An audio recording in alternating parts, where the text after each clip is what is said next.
this podcast is about the sisters who lived in the sea. But before we get to that, we're just going to talk about what dreaming is and what it means to the Aboriginal people. So the definition of dreaming is like a period of time when the ancestral spirits created life and physical geographic formation sites. Dreaming can be told through stories, art, ceremony and songs. Gabby, have you seen any stories of dreaming in your time? I've read about Kula and the sea creature and about the sisters who lived in the sea. And Brody, do you know any ceremonies that you've been to?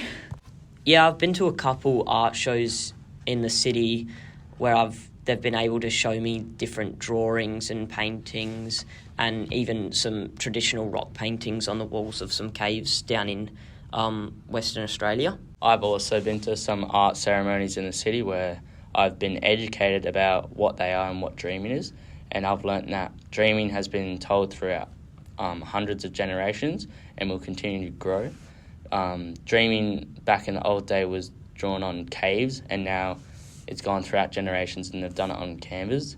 Yeah, and like the main problem throughout Australia at the moment is that young kids at school still need to be educated about how the Australian culture used to tell their stories and the way that they used to live. Yeah, I agree with that. Like there's books, websites that educate our younger selves about dreaming and the culture behind it. And that's a great way to do it because that's how we as a group have done it, to educate ourselves on the story that we've researched, the sisters who lived in the sea. And the sisters who lived in the sea were two mermaids who loved each other and cared for each other.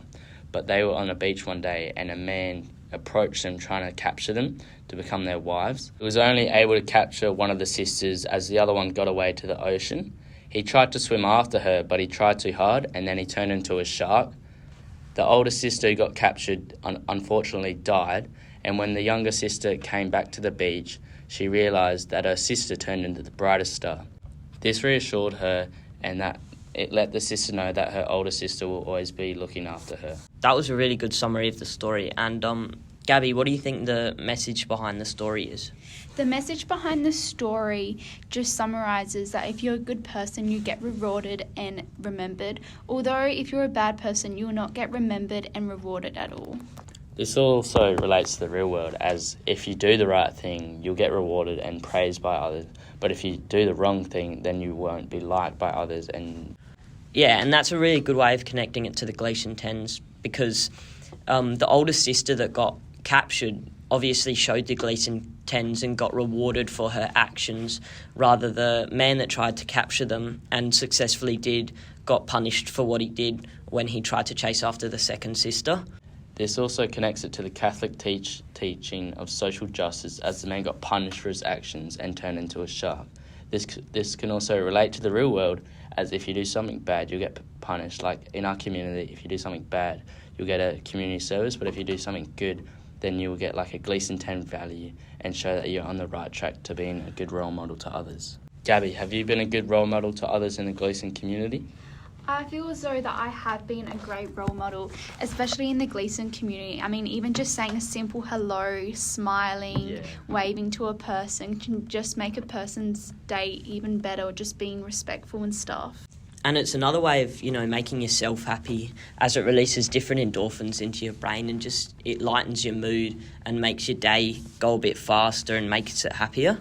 Yeah, and what we want you guys to do is to lighten your community, make others happy, and to educate yourself about Aboriginal dreaming and how they told their stories about their culture. And the biggest problem at the moment is that the Australian community is being quite prejudiced towards the Indigenous culture and what they stand for. And at the moment there are many different,